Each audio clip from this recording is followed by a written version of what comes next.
It's such an honor to have you here. It's so great to be here. What a beautiful crowd. Y'all hear that? Oh my goodness.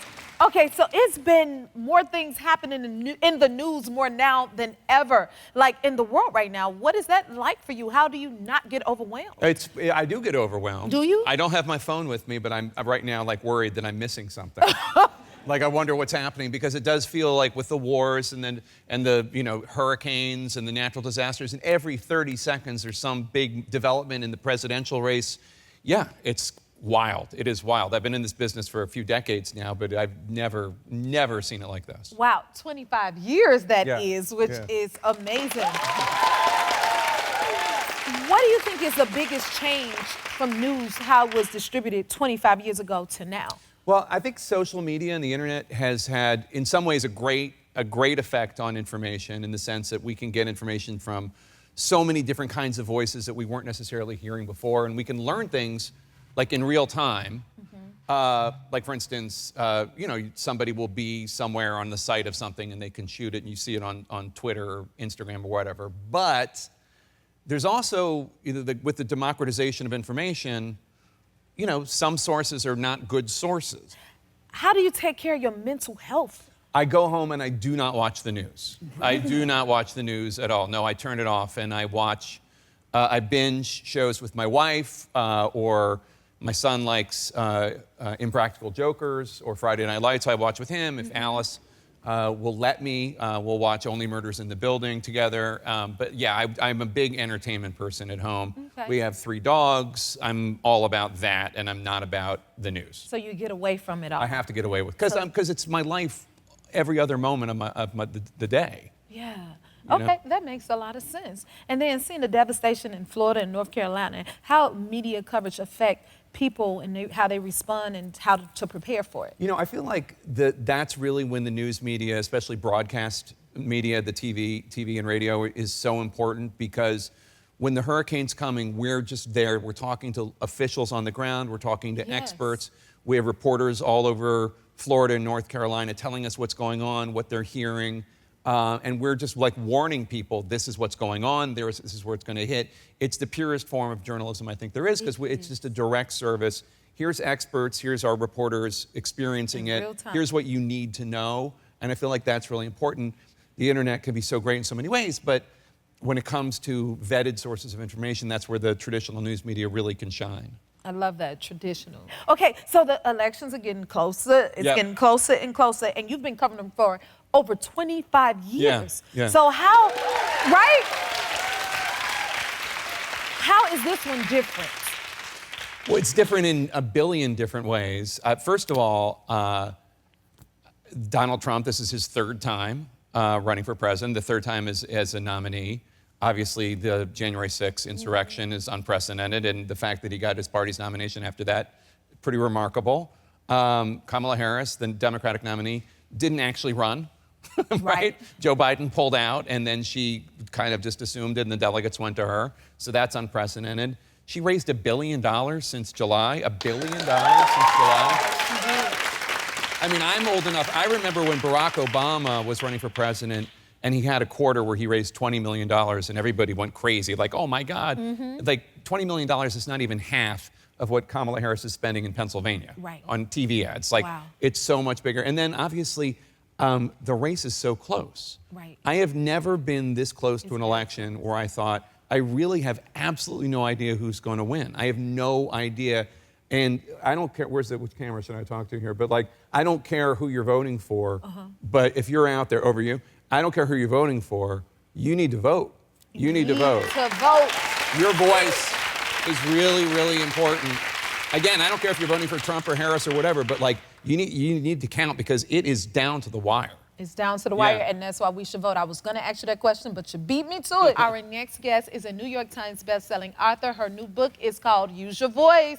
Let me show you all about it. Give it up for Jake's daughter, Alice Paul Tapper. Hi. You look lovely, first of all. Thank you, so do you. I'm such a big fan. I'm really excited for your album to come out. Oh, I'm okay, you ready for it? Yes, I'm ready for it. Oh, my I'm serious. Thank you. Your dad told me Listen, I am proud of you too. You're 17 years old. You're a New York Times best-selling author. Thank you. And you became that at 11 years old.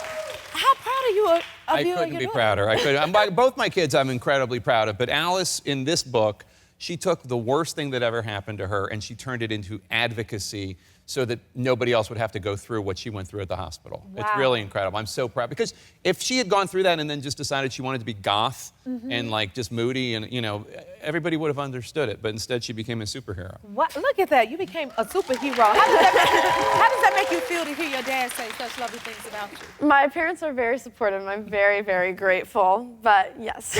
That is amazing. And tell us where the book came from. Something happened to you in your life and Yeah, so after my first high school football game, I was 14 years old, I got really intense stomach pains that night. And it felt like nothing I'd felt before. It didn't feel like a stomach flu, didn't feel like I had to throw up. I did throw up, but then the next day I was like, Mom, maybe we should go to the hospital. We went to the hospital and I was just telling them, I'm in so much pain, this is new pain, I've never felt anything like this before. And they just told me I had a stomach virus. And I kept pushing, and they were not listening to me. And for 32 hours, I was in the hospital, and they were just said I had a stomach virus, when really, in reality, my appendix had ruptured, and I had been left with a ruptured appendix, and I became septic and was in the ICU. And for 4 months, I was sick, and I couldn't go to school. I had to get 3 laparoscopic drains inserted, and it destroyed my body. I lost so much weight. I'm 5'10", I'm really tall, and I was under 90 pounds for a while. It was really horrible. wow, but you came out, thank God you're okay. Thank and you. your book is powerful. I love that it says use your voice. What would you like readers to take away from your book? Well, really to use their voice and to always advocate and push for yourself when you feel like something's wrong. And this book is directed at kids because as a 14-year-old, I mean, I was able to function and talk to adults because I was in high school, but I was never told what to do in a situation, especially in the hospital, and especially when the adults weren't listening to me. And I felt like I was bothering all the doctors, and they made me feel like I was being attention-seeking for expressing so much of my pain, when in reality, they didn't diagnose me with appendicitis, which everyone knows what appendicitis is. Yes. And the only reason why I'm here is because my dad had the agency and was able to call the head of the hospital, and he demanded that I got an x-ray. Yeah. And once he made that phone call, I got the x-ray, and I'm doing this, and I'm sharing my story for all the kids who don't have a dad in my power, Yes. who don't have the agency to call the head of the hospital, because those cases happen, and I don't want it to happen to anyone else. Come on. You're giving me chills, young lady. I am proud of you. Thank you. Advocating for others, and you've outdone yourself with your daughter. Oh my goodness. What is has the response been from your readers so far with your book? Well, I've gotten many emails, and the first response was my sophomore year, and this was a year after my illness, and I wrote an op-ed for CNN, and I got a DM on Instagram from a dad begging for help. And his daughter was going through the exact same thing that I had been through, and I connected them with my family, and we were able to get her help, and she's made a full recovery. But it made me think about how often this happens. Yes. And even just sharing my story, I've gotten so much outreach of people who've said that they've kept it in mind and kept pushing for their kids and pushing for themselves and got the care they needed. And I just want everyone to know that it's so important to always push when you feel like something's wrong. Oh my goodness. What is the best piece of advice would you say your dad has given you? Well, he's definitely given me a really strong set of values for my work ethic. And I'm really grateful for him. And he's taught me how to be patient a lot, because especially when you're growing up, you're like, I want this now, I want, immediate gratification. And he's taught me that to be patient and to work really hard and good things will happen. And I'm really grateful to have him as my #1 role model. Oh, I'm proud of her, Jake, like she's my baby. I understand. Now, I see you be teaching your dad Gen Z stuff. Oh. And y'all have nice little TikTok moments, huh? Check this out, y'all. Get into it. Come on, Dad. That's right. You got to keep him up to speed. Is that your brother? That's my little brother, yeah. He's taller than me now, but yeah. And then He's working on it. Yeah. It was definitely, it's been fun.